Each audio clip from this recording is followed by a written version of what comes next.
They say nothing good ever happens after midnight. I used to laugh at that. I used to think that was just something old people said to keep teenagers from sneaking out, or a superstition made up to add drama to urban legends. But after what happened that night, I know now there's a different kind of darkness that settles after midnight. Not just in the sky. In the air. In you. It all started around 2:35 a.m. I couldn't sleep. The kind of restlessness that scratches at your insides. No noise. No caffeine. No stress. Just this unbearable itch in my bones that told me, get up. Go outside. Move. It was like something was tugging me out of bed by the chest. I got dressed, grabbed my keys, and walked out into the fog. The Walmart in my town was one of the few places open 24 hours. It sat right off the highway, past 2 cornfields and a gas station that always had one light flickering. Everyone called it Zombie Walmart because the only people who went there after midnight looked half-dead truckers, night shift workers, junkies, and people like me. People who couldn't sleep. As I pulled into the empty parking lot, a single thought hit me so hard it almost made me turn the car around. This feels wrong. Not scary. Not dangerous. Just wrong. Like stepping into someone else's dream. There were only 2 other cars parked, both dusty and cold to the touch when I passed them. No carts rattling, no music playing from the store speakers. The sliding doors opened without a sound. Inside, everything was quiet. Too quiet. Have you ever walked into a room that's too silent, where your own heartbeat becomes the loudest thing? That's what it felt like. The fluorescent lights buzzed softly overhead, but otherwise, nothing. Not a single employee in sight. I stood there for a full minute, just listening. Nothing. I should VE left. God, I should VE just turned around and left. But something pushed me to go further in, like the store was pulling me forward. I walked past the registers, which were all unmanned. Even the self-checkout stations were off, screens black, card readers unplugged. I turned the corner toward the snack aisle. Empty. No, not empty. The shelves were full. But not a single person. No shoppers. No night crew. No carts. No distant chatter. Just me. I told myself maybe they were in the back, stocking shelves or taking a break. But that didn't explain why the store looked like it was paused. Like someone had hit mute on the whole place. Then I heard it. A soft, rhythmic squeaking sound. Like a shopping cart being pushed slowly across tile floor. I stopped walking. The sound was faint, but unmistakable. Coming from the toy section, maybe 2 aisles over. I don't know why, but I walked toward it. My feet moved before my brain agreed. As I got closer, the sound stopped. Dead silence again. I turned the corner, and what I saw made my skin crawl. There was a single cart sitting in the middle of the aisle, filled with toys, plush bears, plastic dolls, board games still in plastic wrap. It was perfectly arranged, almost too perfect. Not a thing out of place. And standing next to it was a doll. Not just any doll.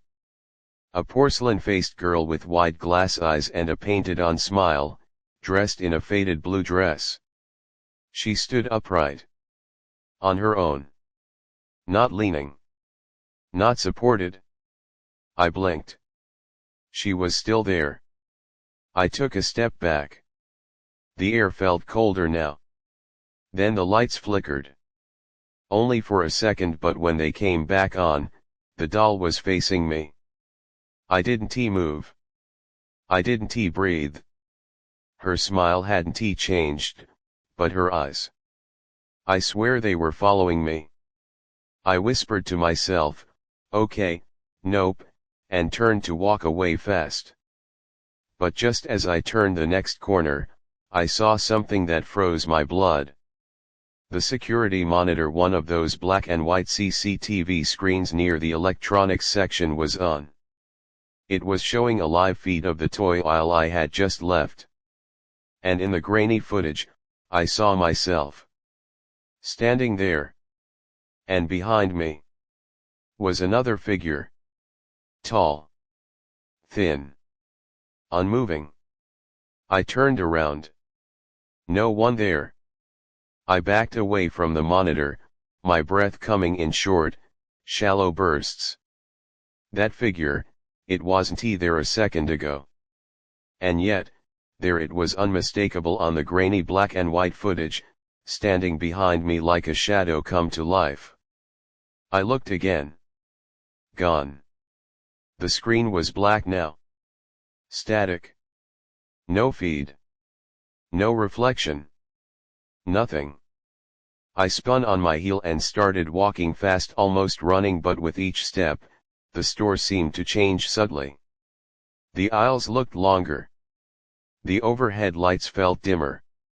The clean tile floor now looked slightly sticky, as if something had spilled and never been cleaned.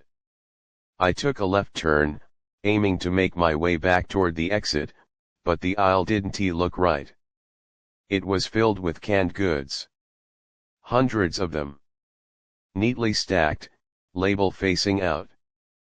But I knew this aisle was supposed to be the cleaning supplies section. I'd been to this Walmart dozens of times before. I knew its layout like the back of my hand. So why was everything different? I kept walking, telling myself I must just turn the wrong way. But no matter how many corners I turned, I didn't see the front of the store again. No registers. No entrance. Just more shelves. More aisles. More silence. And then, a whisper. Soft. Too soft to make out. But it was there. Just a few words, buried in static and air. Coming from the ceiling vents or the speakers. I froze and strained my ears. He's still here. The voice was distant. Female.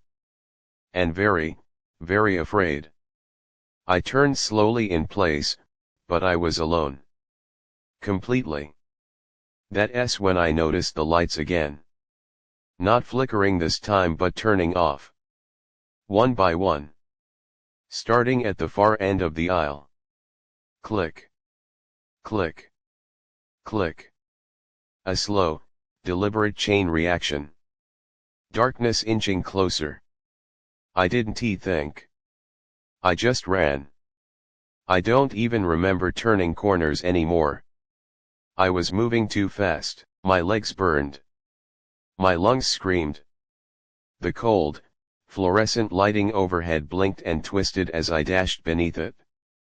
Finally, I saw something familiar, the frozen food section. Rows of glass doors with foggy panes, filled with TV dinners, ice cream, and frozen pizzas. I skidded to a stop in front of one of them and leaned in, trying to catch my breath. That's when I saw it again. The reflection. Not mine. Someone else's standing directly behind me. But this time, I didn't turn around.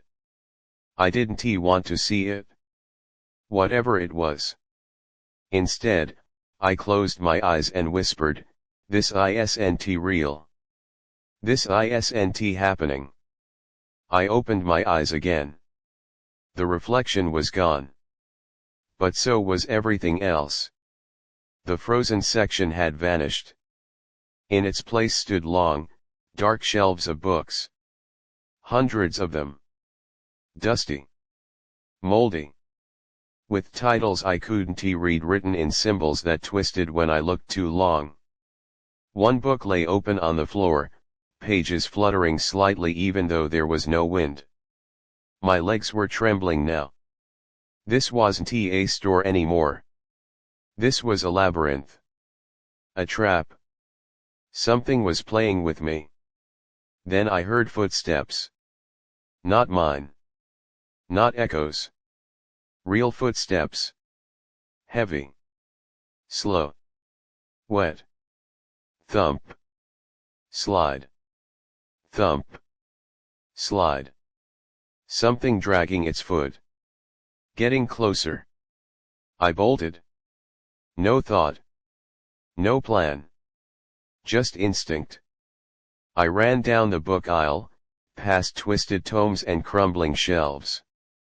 I could feel the air getting warmer. The smell of rot filled my nostrils. And suddenly I burst through a curtain of plastic. You know those thick, hanging plastic flaps they use in storage areas? I'd just run through a set of them.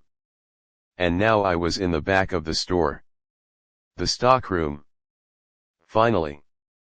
I could breathe. Pallets were stacked high with shrink-wrapped goods. Forklifts stood parked, unmanned. The floor was dusty, but real. Tangible. I thought, this is it. This is my way out. I followed the emergency exit signs, weaving between crates and ladders.